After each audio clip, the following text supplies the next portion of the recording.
Good morning madam. Good morning. அவசரமா meet பண்ணணும்னு கால் பண்ணியிருந்தியே, என்ன விஷயம் சைலஜா? என்னோட ஒர்க் இவ்ளோ சீக்கிரம் முடியும் நான் கொஞ்சம் கூட எதிர்பார்க்கல மேடம். உன்னுடைய ஒர்க் முடிய போகுதா? என்ன சொல்ற சைலஜா? நீ என்னுடைய ஆளுங்கிற உண்மை அங்க யாருக்காவது தெரிஞ்சிருச்சா? அதெல்லாம் ஒண்ணும் இல்ல மேடம். என் மேல ஒரு சின்ன டவுட் கூட யாருக்கும் வரல. அப்புறம் எதுக்காக உன்னுடைய ஒர்க் சீக்கிரமா முடிய போறதா சொன்ன? குழந்தைக்கு அப்பா நான் இல்ல, வா டிஎன்ஏ டெஸ்ட் எடுத்து பார்க்கலான்னு அருண் சொன்னா. நானும் அவ கூட பயப்படாம போனேன். ரிசல்ட் வந்ததை கேட்டதுக்கு அப்புறம் அருண் அப்படியே ஆடி போயிட்டான். என்னோட வாழ்க்கையில குறுக்க வராதா, 10 கோடி ரூபாய் பணம் தரேன்னு சொன்னா. நான் செக்கா வேண்டாம் பணமா தான் வேணும்னு கேட்டேன். சரின்னு சொல்லிட்டு அதுக்கும் ஒத்துக்கிட்டான். Game over. அதனாலதான் அப்படி சொன்னேன் மேம். கேம் ஓவர் இல்ல சைலஜா, கேம் இனிமேதான் ஸ்டார்ட் ஆகவே போகுது. என்ன மேம் சொல்றீங்க? அருண் தான் 10 கோடி ரூபாய் பணம் தரேன்னு சொல்லிட்டான்ல, அப்புறம் என்ன நான் பணத்தை வாங்கிட்டு வந்துடலாம்ல?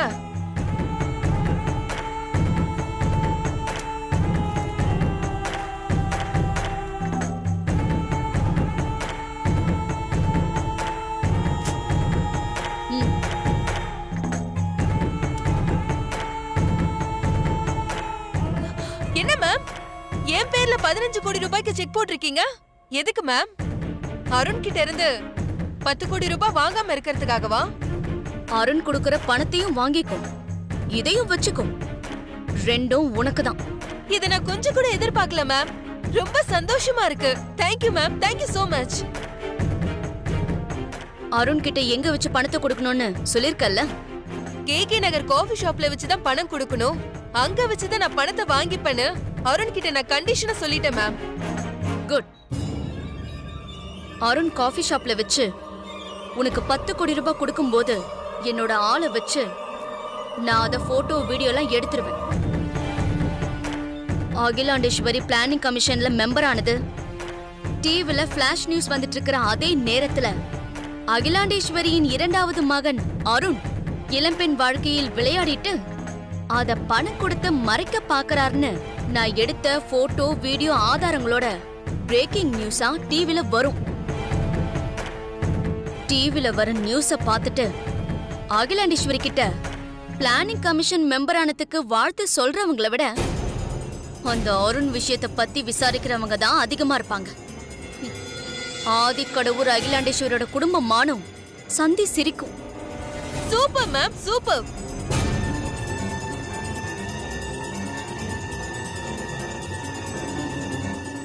என்ன மேடம், செக்ல டேட் 2 நாள் தள்ளி போட்டிருக்கீங்க?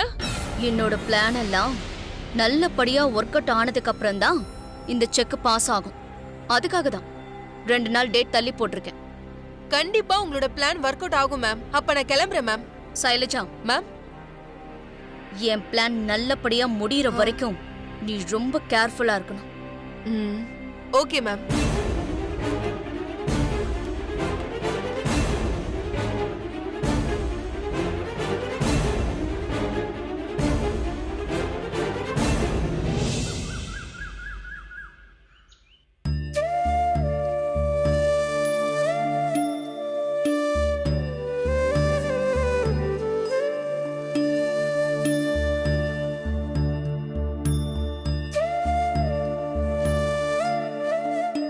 ஐஸ்வர்யா அம்மா. வா பார்வதி. இந்தாங்கம்மா ஜூஸ்.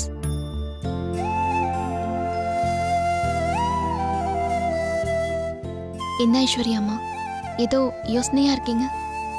அந்த ஷைலஜாவை பத்தி தான் யோசிச்சுட்டு இருக்கேன் பார்வதி. எவ்வளவோ பிரச்சனைகளுக்கு அப்புறம் அமைதியா போயிட்டு இருந்த என் குடும்ப வாழ்க்கையில புயலா வந்திருக்காளே.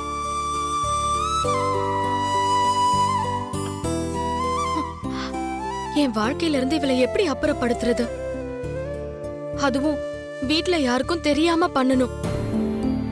நடந்தது நினைச்சு இப்படி கவலைப்படுறதை விட்டுட்டு ஷைலஜா விஷயத்துல என்ன பண்ணலான்னு யோசிங்கன்னு சொல்லியிருந்தேனே. நீங்களும் சின்னையாவும் அதை பத்தி ஏதாவது யோசிச்சிங்களா? நீ சொல்லிட்டு போனதுக்கு அப்புறம் நானும் அருணும் அதை பத்தி டிஸ்கஸ் பண்ணோம் பார்வதி. நல்லதுமா. என்ன முடிவு பண்ணீங்க? அருண ஷைலஜா கிட்ட பேச சொல்லியிருக்கேன் பார்வதி. அப்பதானே அவ மனசுல என்ன இருக்கு, என்ன நோக்கத்தோட இத்தனை நாள் கழிச்சு எதுக்காக அருணை தேடி வந்திருக்கான்னு தெரிஞ்சுக்க முடியும். கரெக்டுமா. அவளோட நோக்கம் என்னன்னு தெரிஞ்சிருச்சுன்னா அதுக்கு தகுந்த மாதிரி நாம ஒரு முடிவுக்கு வந்துடலாம். ம், ம், அம்மா சின்னையா எங்கம்மா? ஷைலஜாவை பார்த்து பேசிட்டு வரேன்னு போனாரு. இன்னும் வரல. அத பத்தி தான் யோசிச்சுட்டு இருந்தேன்.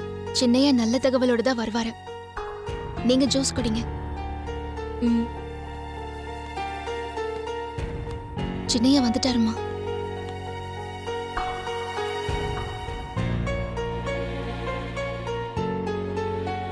என்னாச்சு சின்னையா?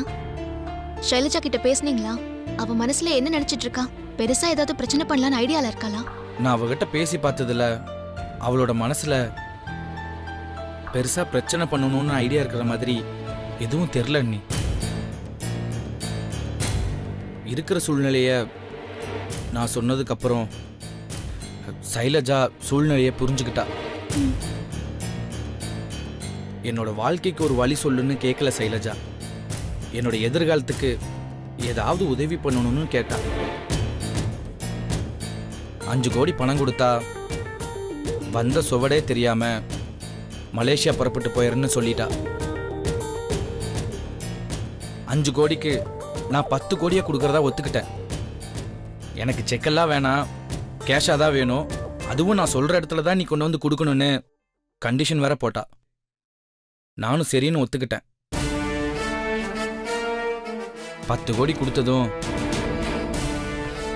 அதை வாங்கிட்டு மலேசியா போயிடுவான் நீ. அதுக்கப்புறம் எங்க 2 பேரோட வாழ்க்கையில அவ இனி குறுக்கிட மாட்டா. எப்படியோ எல்லாம் நல்லபடியா முடிஞ்சா சரி. நீங்க ஒண்ணு கவலைப்படாதீங்க ஐஸ்வர்யா அம்மா. நிம்மதியா இருங்க.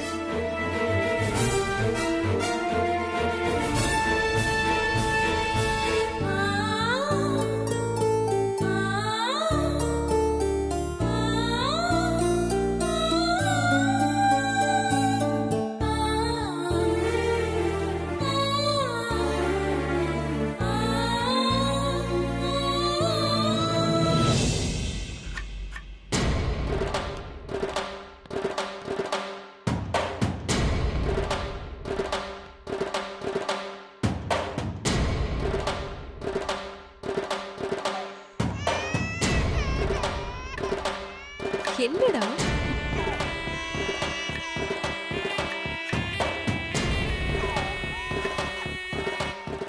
பார்வதி? சொல்லுங்கம்மா.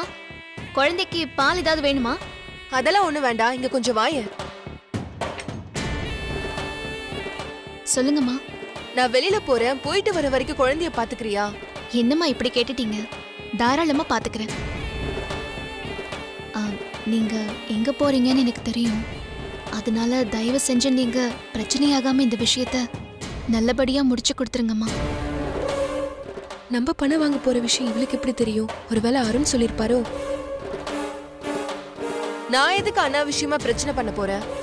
அருண் மட்டும் சொன்ன மாதிரி பணத்தை கொடுத்துட்டாருனா நான் வந்த சுவடே தெரியாம போயிடுவேன். எனக்கு பணம் தான் முக்கியம். பணத்தை கொடுத்துட்டா என்னால எந்த பிரச்சனையும் வராது.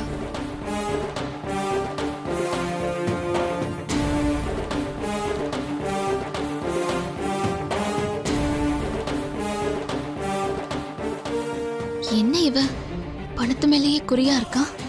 இதுல ஏதோ மர்மம் இருக்கு. நிச்சயமா கண்டுபிடிக்கணும்.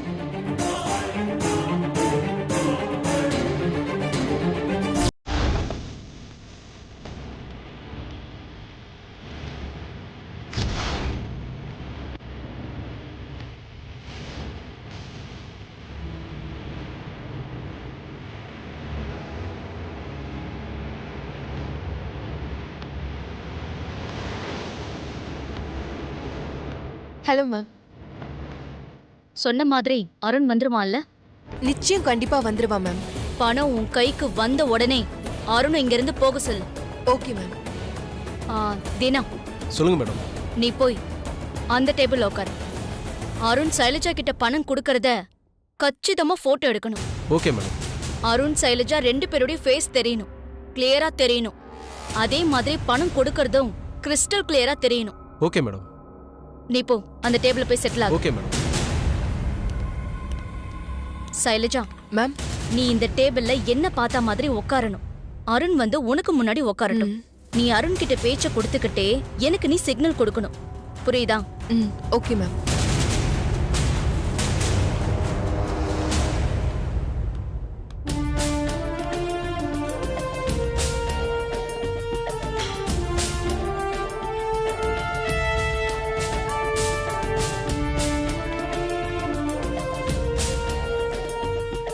வா அருண், உட்காரு உட்காரு. உனக்காக தான் வெயிட் பண்ணிட்டு இருக்கேன். உட்காரு.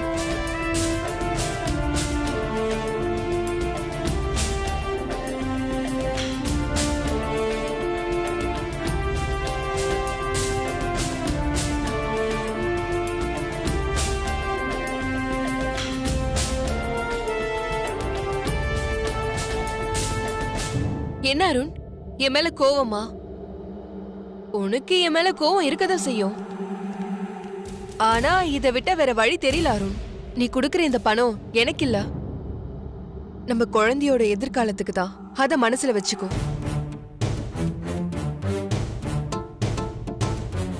இதுக்கப்புறம் என்னோட வாழ்க்கையில குறுக்கிட மாட்டேயில, என்ன மறந்துடுவீல.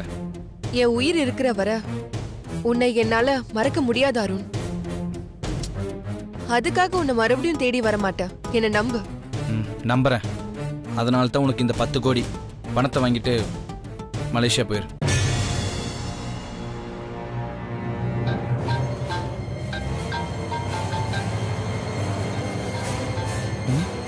அண்ணி எதுக்காக இப்ப எனக்கு கால் பண்றாங்க? யாரு போன்ல? ஆபீஸ்ல இருந்து கால் பண்றாங்க. இரு, நான் போய் பேசிட்டு வந்துடுறேன்.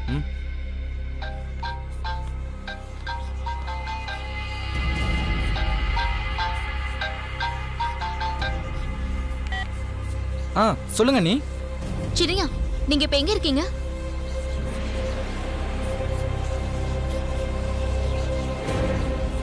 நான் காஃபி ஷாப்ல சைலஜாவுக்கு பணம் கொடுக்கலான்னு வந்திருக்கேன். நீ பணம் இன்னும் கொடுக்கல சின்னையா? இன்னும் கொடுக்கல நீ. இனிமேல் தான் கொடுக்க போறேன். வேண்டாம் சின்னையா, நீங்க ஷைலஜா கிட்ட பணம் எதுவும் கொடுக்க வேண்டாம். என்ன சொல்றீங்க நீ? சைலஜாக்கு பணம் கொடுக்க வேண்டாமா? நீங்க பணம் கொடுக்கறதுனால இந்த பிரச்சனை தீர போறது இல்ல சின்னையா.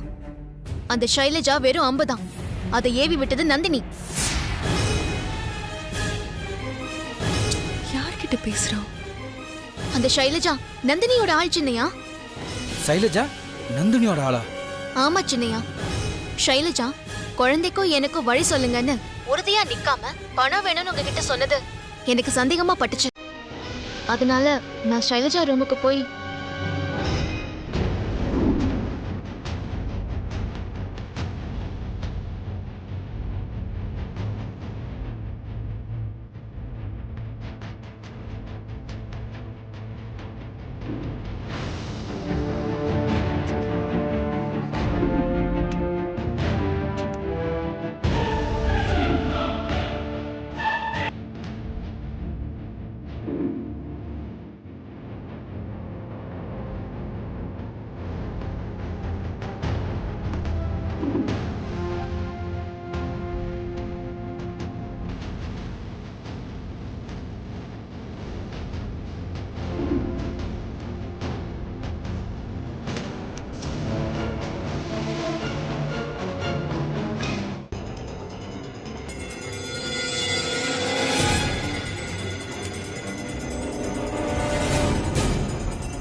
இந்த செக்கு நந்தினியோட செக்காச்சே. அப்படின்னா இந்த ஷைலஜா நந்தினியோட ஆளா? அந்த நந்தினி அனுப்பிதான் அவ இங்க வந்து பணம் கேக்குறா. இது கண்டிப்பா சின்னையா கிட்ட சொல்லி ஆகணும்.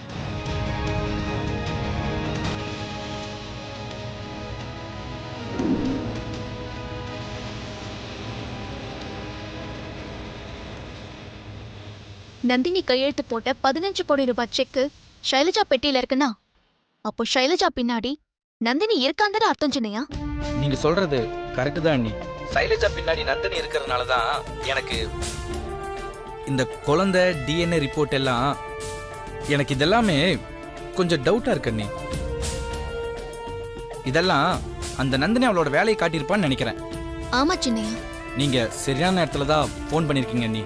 இன்னும் 2 நிமிஷம் லேட்டா கால் பண்ணியிருந்தீங்கன்னா இன்னொரு பணம் கை மாறி இருக்கும். சரிங்க சின்னையா, நீங்க உடனே கிளம்பி வீட்டுக்கு வாங்க. நான் வந்துடுறேன் அண்ணி.